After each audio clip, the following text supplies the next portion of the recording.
on this water pump this morning on this Tohatsu 50.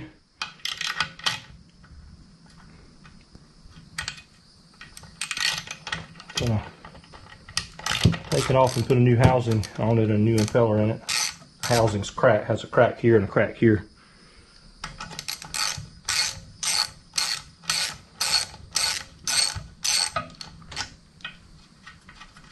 I think somebody has been in this thing recently because the bolts have never seized on them, it looks like. Looks like they may have put a little bit of never seize or grease or something on the bolts. And the bolts are just coming right out. I mean, like, no problem at all.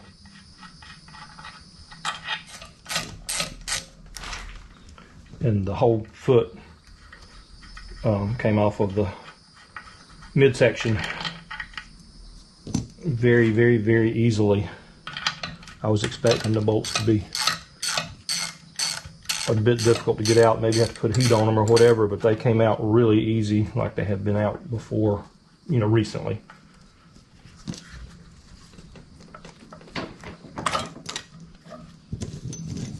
A little half moon key popped out.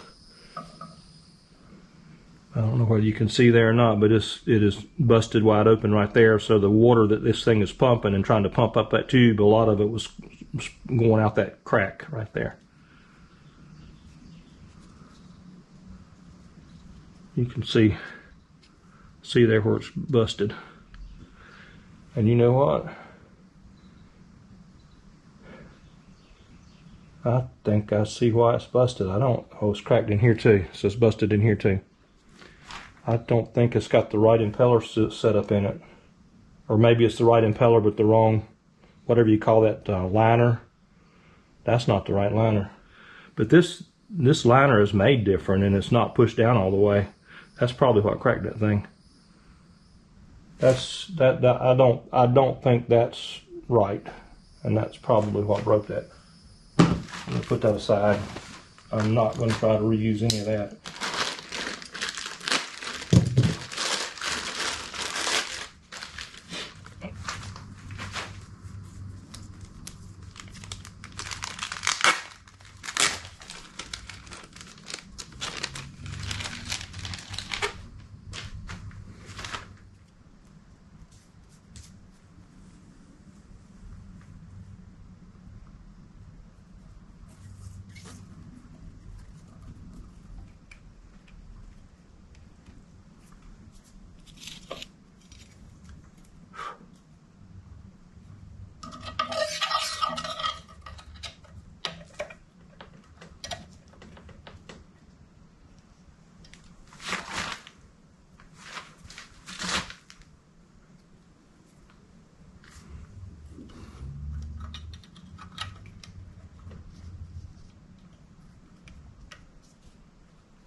So here's my impeller. The power went out. The lights are off. Actually, I'm gonna put just a, I've got some waterproof grease here. I'm gonna put just a touch on it, on these.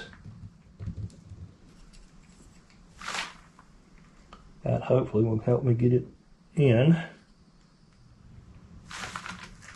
Okay, so that's got it in with the, well, if I can get it to stay in. I'm trying to get it with the blades or fins turned in the right direction so that when it starts up the first time it will be heading in the right direction.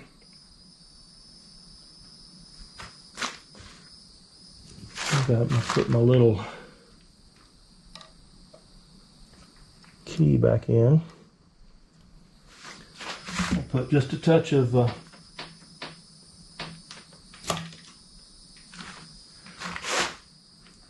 waterproof grease on the shaft there.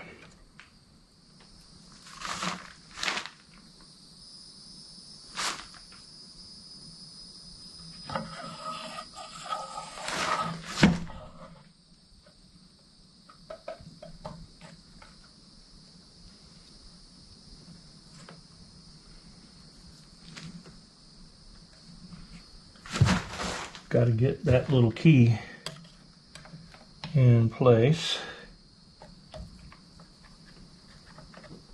Okay, I think that's right. And of course my gasket falls out.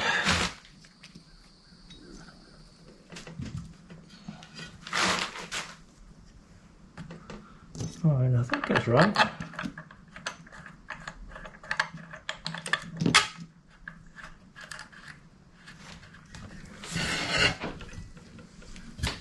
Nope, my gasket's not lined up, and that gasket has to be lined up just right so that that liner cup fits inside of the gasket hole, because it's supposed to squeeze against that stainless steel plate, and then the gasket goes around it actually. So I've got to do a little finagling here.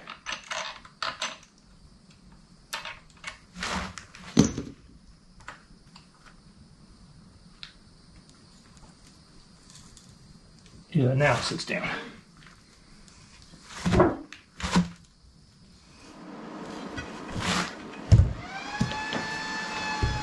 Well, my power just came back on because the computer just booted up over there.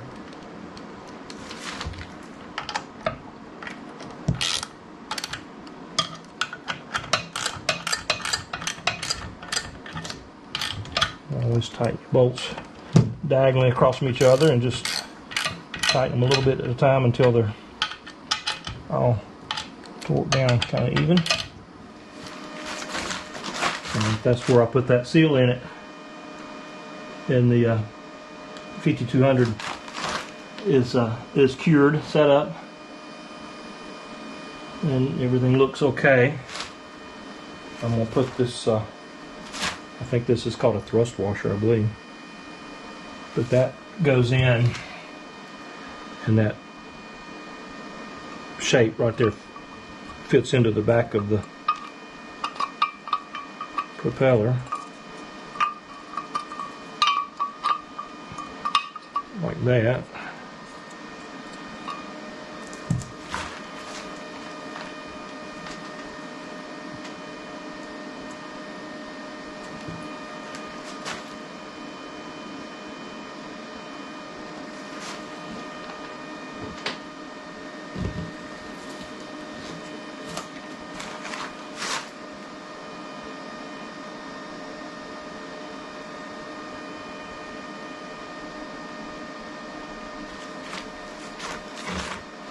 Put in just a little bit of waterproof grease.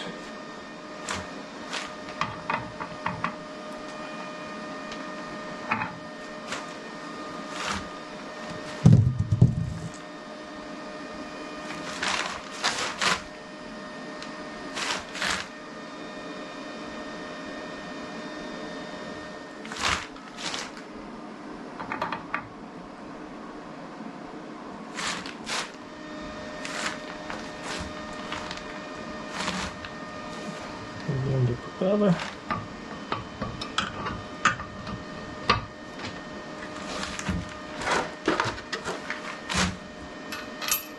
Washer and the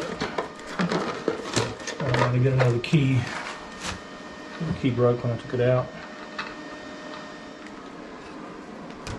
See if I can find the key for it.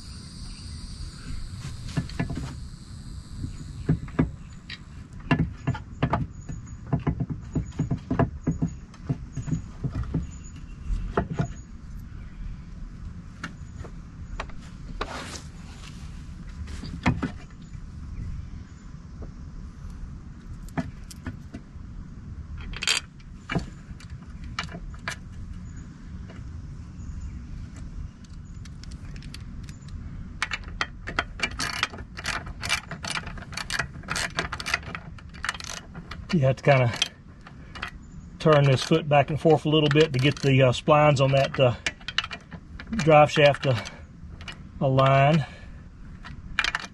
The water tube at that point usually pretty much self-aligns, but that's just enough to hold it up there for a minute.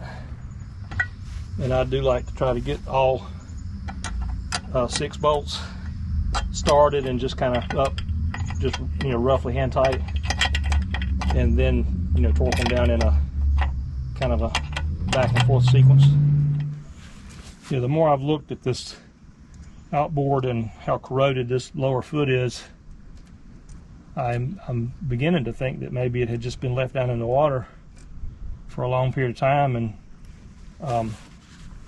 electrolysis caused a lot of the issues with it, I think. Maybe. I could be wrong.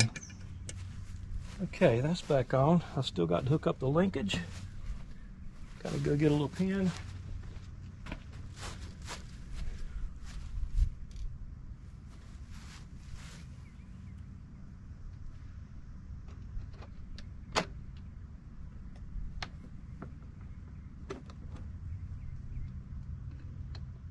Okay, so that's in.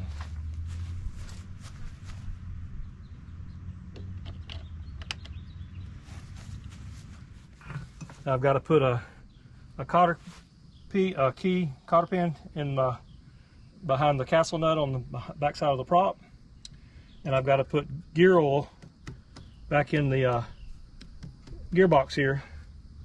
And you do that by you let the motor down, you take that top screw out, and you take the bottom screw out, and then you pump the oil in from the bottom screw until it runs out of the top screw. Then you put the top screw back in, and that creates kind of a vacuum to kind of hold it in, and gives you just a second or two to put that bottom screw back in and get it started before the oil starts draining back out. It creates a suction that kind of holds the oil in there a little while. This screw right here is for a water washout flush. They make an adapter that screws into that hooks up to a water hose, where you can run a water hose and flush out this whole engine here, with the engine not running.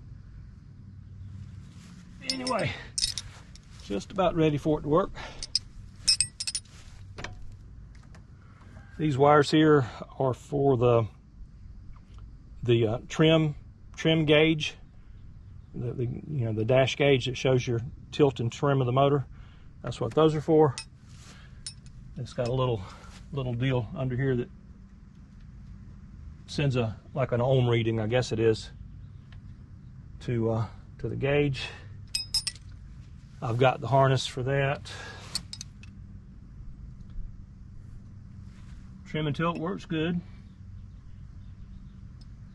It's all, like I say, there's really no corrosion except for down here where it was probably just left in the water, I guess. This gear oil is pretty nasty stuff. It really stinks. Even brand new, it stinks. But I've got a little pump here that I use to pump it in, and makes it marginally easier.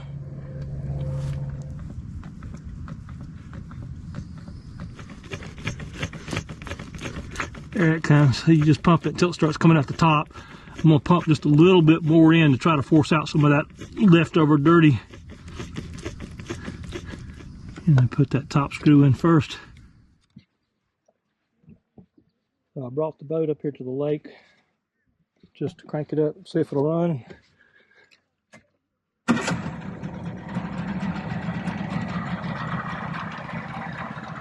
she fired right up.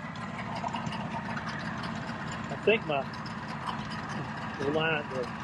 water keyhole line is clogged. I think I'm going to need to run a wire up that, clean that out. I think it's got a dirt dauber or something in it, or spot or something in it.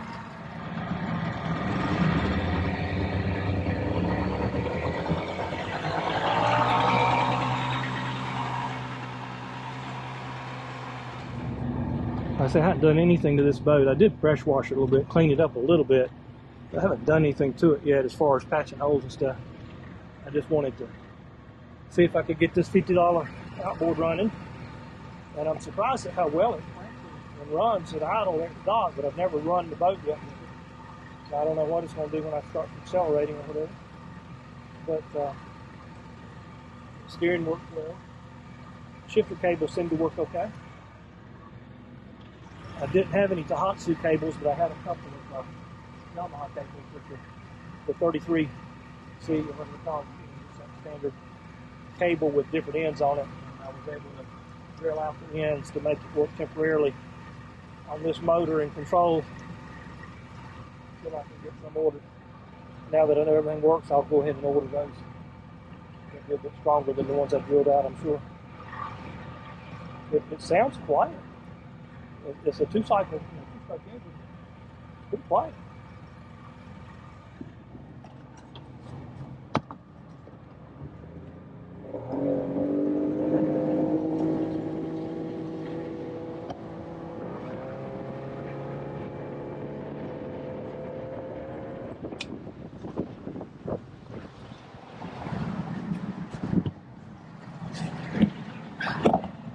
Lost my hat.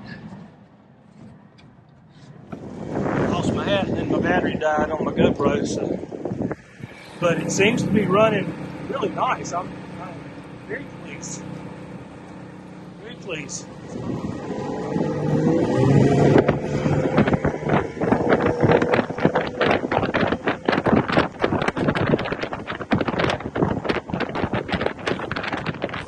Accelerates smoothly.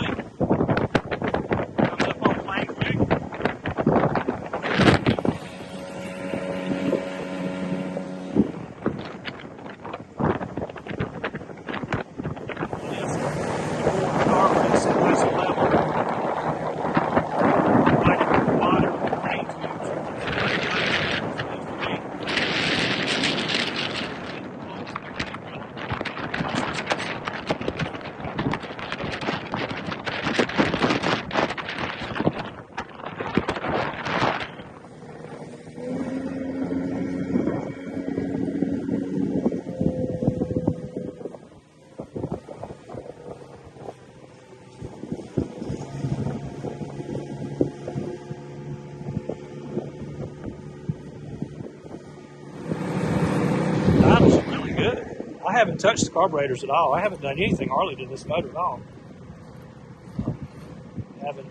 Haven't even taken the air box off of the carburetors or anything. I haven't touched the idle. I haven't touched anything. That's just straight the way I bought it. Couldn't ask for much better than that.